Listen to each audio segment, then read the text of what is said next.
It seems like every time you're out there, you can go for 300, 400, 500 rushing yards, but I don't know. But I don't think you would have expected to have been 0-2 after a game where you rushed for 400 yards. Just how does that kind of sit with everybody?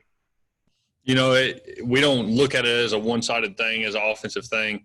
We got to look back at it as a team thing.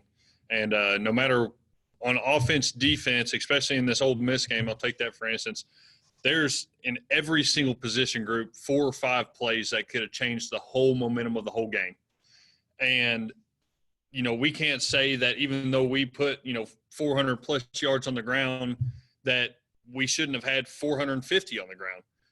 Putting that 50 extra yards and scoring another touchdown would have put us out of that completely. So, it doesn't sit good with any of us, especially as an offensive line. We're going back and we're looking at what we did wrong. We didn't have the best of game, even though we did rush for that many yards. And, we left stuff out there that we should have, took advantage of. And, a lost period sits sour in your stomach, at least for 24 hours. But after that 24 hours, you're on the next team and you got to look up, you got to go back to work, and you got to act like that didn't happen. Learn from your mistakes, fix them the next week.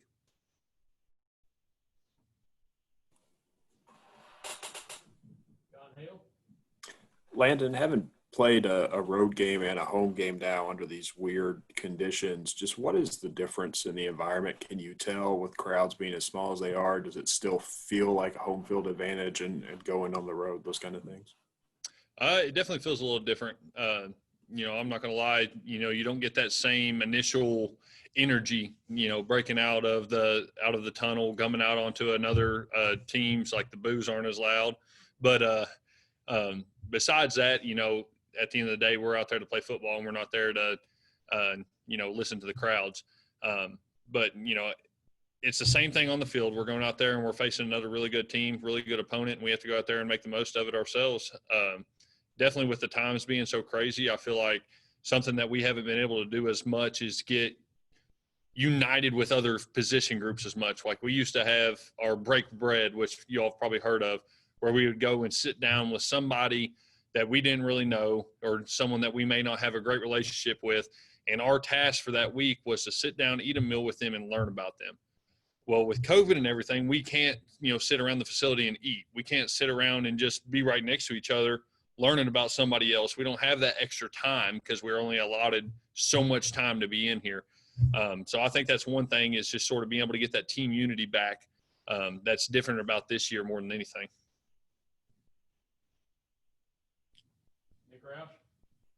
Landon, what makes the 3-3-5 so difficult to block against? I know you all do a lot of zone blocking, but it's how does that pose a challenge when you're in the run game? I think probably the most difficult part about it is just you don't see it much. Not a lot of teams run that, and I think we had one last year that ran it, and it's a completely different look than what you're used to. Of course, we're going against our defense all spring ball, all fall camp into a season, and we're going to a 5-man front or a 3-man front with a strong and weak, and you don't get those looks a lot. Not just that, but it allows for a lot of movement on their side and a lot of blitzing backers, a lot of this and that it's hard to prepare every single scenario for, which is really what you need to be able to look at. But again, those either guys playing head up 5s or tight 5s on the outside, or even maybe a 6 and having a lot of – that's a lot different, especially for the edge guys, our tackles, when we're used to having 4 eyes digging out a 3 technique, or having a wide 5 being able to block out.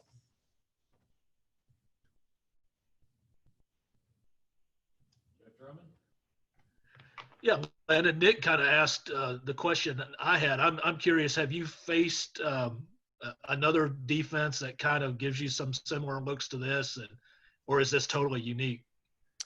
In certain aspects it is very unique. There was one team, I can't remember exactly what team it was, but I remember that we studied the whole week, and coach, as soon as we introduced the next team, was like, man, this is a defense that you're not going to see very often. And, watching some old film from this defensive coordinator's previous years and stuff like that, it is a defense that you don't really see a lot. And but there is one from before. Now, I'm not saying that this is the exact same, because this defensive coordinator and this defense likes to move tremendously more than the previous team that we played in this front.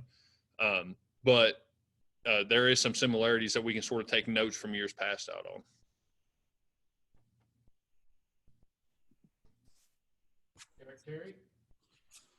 Hey, Landon, I think you were the only guy left who actually played during the 2016 season. I know there were some guys still there who redshirted, but a little bit different challenge this year with an all-SEC schedule. But obviously that 2016 team started 0-2 as well, and you guys were able to turn it around back then. Were there any lessons that maybe you learned that year that you can still apply to this season? Absolutely. And I definitely think that, even the guys that didn't have the chance to play that were still around the program there, they got to learn those lessons too. And not necessarily from a physical standpoint, from being out in the field and actually feeling, that you had a contribution to that it's going to be, it's a little more disappointing when you have a contribution into that game. But you can never let one turn into two turn into three, and so on, especially in a 10-game SEC schedule. You don't have any out-of-conference plays that, maybe a lighter team to go against or more of a directional game to go into. You're facing the best of the best every single week, and this is not a time to hang your head and be low. You have to be able to recover. You have to be able to go out back to practice and just keep on grinding. We invest so much into this game, and a lot of people don't even know the full extent that us players invest into this game, and the coaches invest into this game, and the trainers, and everybody. And we just have to keep on investing and keep on digging deeper, playing harder, and eventually that investment is going to cash out. Lonnie Demery. Landon, you talked as well as Eddie Grant said. You all, even though you had 400 yards rushing, that you made some mistakes. You left, you missed some blocks or what have you. He didn't say it in the term, but I'm sort of paraphrasing. But anyway, is it about the fact that you all haven't quite got that team at the position concept, that whole line concept yet, together with a new individual in that too? Not pointing at him, but I'm just saying, is that the case? I definitely think. Whoops! Hold on, guys.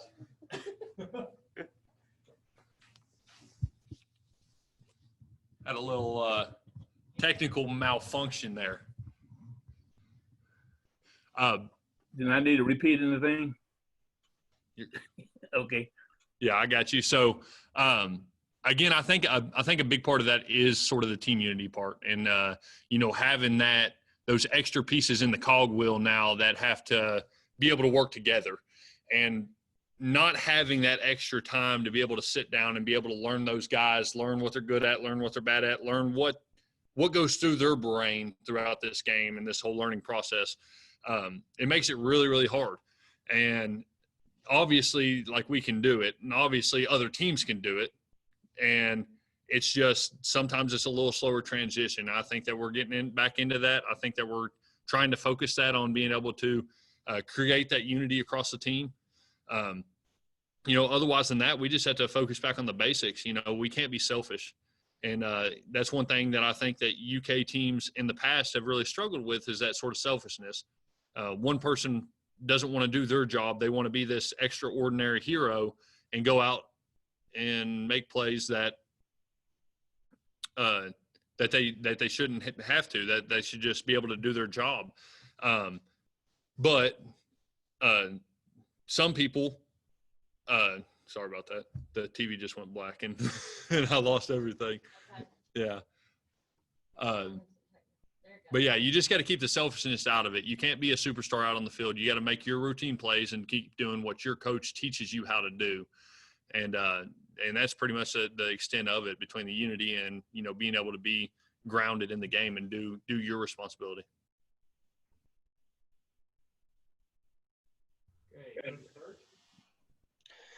Landon, I was talking to Luke earlier, and he was reminiscing about when he was on his visit and first met you.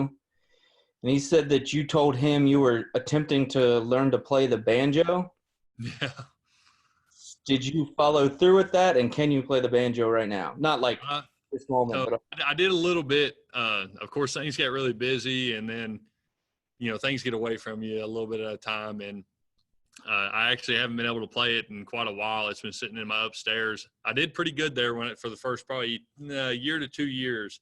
that I was sort of trying to self-teach myself. But I've made the commitment to myself that one day I'm going to sit down and I'm going to actually get somebody to teach me rather than me self-teach myself. But I really enjoy it. I love bluegrass music. All the guys laugh at me because I'm the dude with subs in the back of my truck that will be going down Nicholasville Road blaring bluegrass music. And but I absolutely love it. Just that twang, that sort of quirkiness of the banjo. I fell in love with it at a young age and still love it today. What's your favorite bluegrass artists? So J.D. Crowe was actually a family friend of ours when I was going to church when I was young. So I was a huge J.D. Crowe in the New South fan. But, you know, I love just about any bluegrass I can get a hold of. John Clay? No, I was going to ask the same thing Curtis asked about who was your favorite. Was there a particular banjo player who inspired you to pick up the banjo and try to learn how to play? So there was two, and one was always J.D. Crowe. You know, I was always the little boy that ran around church, and I would go find J.D. every single week, and I would go give him and his wife a big hug, and I loved being around him. I didn't talk a lot of banjo with him, but you know, just the thought of having somebody at your church that was on YouTube and on Google, and you could look him up and hear just these crazy things that he was playing with this 5-string instrument was amazing to me. And then something that sort of picked me back up was being able to go down to Dollywood actually with my now wife, and they had a band there to start off the sort of show at the Dixie Stampede, and his name is Biscuit, and he was a 4-time national banjo champion. And I had the chance to sit down with him and talk a little bit with him, learn about his sort of, you know, he's a bigger guy sort of like me, and you know, sort of ask him about the troubles that he had, you know, with big fingers and you know, just being a bigger guy with that little instrument in there. So those two guys really drove me to want to be able to play that banjo. Landon, this creates quite the dilemma with this next question. When Rocky Top comes on, what kind of emotions come over a bluegrass fan of the banjo? So I will sing, or at least, you know, vibe to some Rocky Top on every single week except for Tennessee week. I do like the song. It is a good song. I just hate that Tennessee had to ruin it by putting that orange and that team behind it.